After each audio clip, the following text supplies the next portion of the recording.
आज के इस वीडियो में हम लोग देखेंगे एक्सिस ब्लू चिप फंड। इस फंड ने जनवरी 2010 से 12% का रिटर्न दिया है।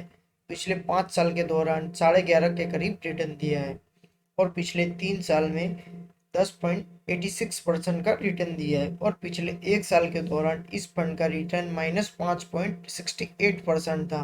तो हमें इस फंड में बने रहना चाहिए या इस फंड से हमें एग्जिट करना चाहिए, इसकी चर्चा आज के इस वीडियो में हम लोग करेंगे।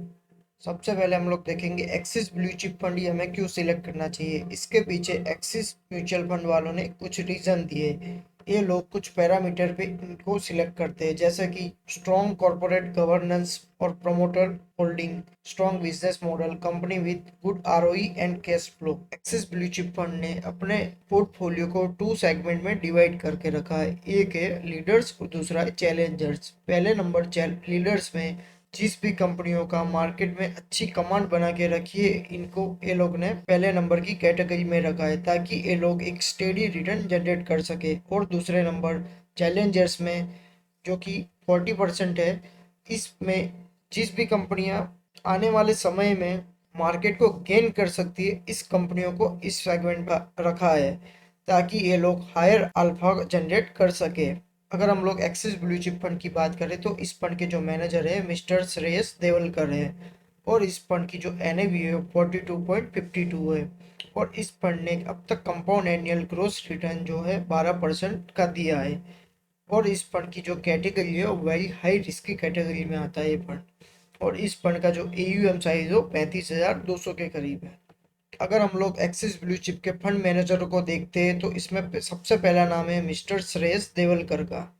ये 2 नवंबर 2016 से इस फंड को चला रहे हैं और इनको 18 साल का वर्क एक्सपीरियंस है। और इसमें दूसरा नाम आता है मिस्टर विनायक जयानाथ। ये 17 जनवरी 2023 से इस फंड को मैनेज कर रहे हैं और इनको भी 8 साल का वर्क एक्सपीरियंस है। जैसा कि हमने पहले भी डिस्कस किया, axis blue chip fund very high risk category में आता है। अगर आपको इस फंड में इन्वेस्टमेंट करना है तो आप मिनिमम लमसम अमाउंट 500 और उसके ऊपर आप कितना भी इन्वेस्टमेंट कर सकते हैं। अगर आपको इस फंड में एसआईपी करनी है तो आप 100 रुपये से भी इस फंड में एसआईपी कर सकते हैं।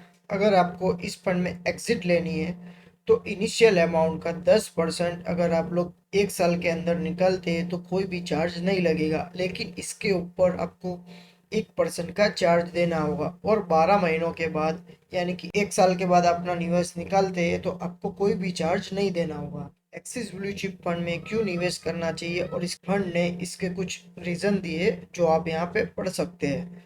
अगर हम लोग इस फंड के कुछ की रेशियो की बात करें तो इसमें है, सबसे पहला है स्टैंडर्ड डेविएशन। इस फंड का जो स्टैंडर्ड डेविएशन है वो 16.69% है। इसका मतलब ये है कि ये फंड अपने एवरेज रिटर्न के मुकाबले 16.5% ऊपर या 16.5% नीचे रिटर्न दे सकता है। इस फंड का जो बीटा है वो है 0.85। इस फंड का जो शार्पी रेशियो है 0.26 है और इस फंड का जो पोर्टफोलियो टर्नओवर है 0.36 टाइम्स है। अगर हम लोग एक्सिस ब्लू चिप फंड के एसेट अलोकेशन की बात करें तो इक्विटी में 89.79% का इन्वेस्टमेंट है और डेट और कैश मिला के 10.21% होल्डिंग है। और इस फंड ने लार्ज कैप में 89.38% इन्वेस्ट किया है, मिड कैप में 0.28% है, स्मॉल कैप में 0.13% है।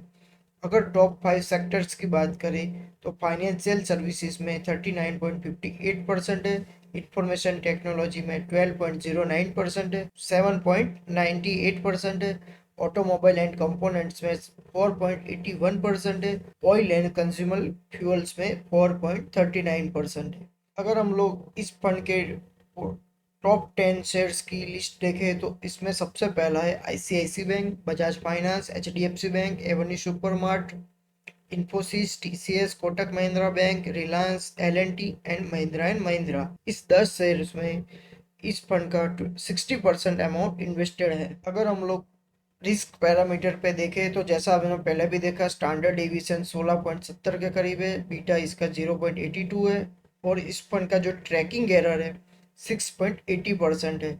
और अगर हम लोग इस फंड को देखें तो इस फंड ने दिसंबर 2022 में के फिन टेक्नोलॉजीज में न्यू एंट्री ली है। और एग्जिट की बात करें तो सामवर्धना मदरसन इंटरनेशनल में और टाटा मोटर्स में इस फंड ने एग्जिट ली है।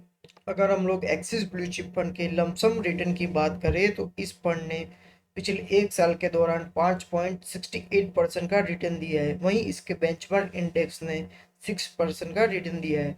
अगर हम लोग इस फंड की 3 साल की बात करें तो इस फंड ने 10.86% का रिटर्न दिया है और इसके बेंचमार्क इंडेक्स ने 16% का रिटर्न दिया है। वहीं अगर हम लोग इस फंड की 5 साल की बात करें तो इस फंड ने 11.46% का रिटर्न दिया है। वहीं इसके बेंचमार्क इंडेक्स निफ्टी 100 ने 12.26% का रिटर्न दिया है और जनवरी 2010 से इस फंड का रिटर्न रहा है 12% और इसके बेंचमार्क इंडेक्स का रिटर्न रहा है 11.37%। अगर हम लोग इस फंड के एसआईपी रिटर्न की बात करें तो इस फंड का जो पिछले 1 साल का एसआईपी रिटर्न रहा है वो 0.11% रहा है।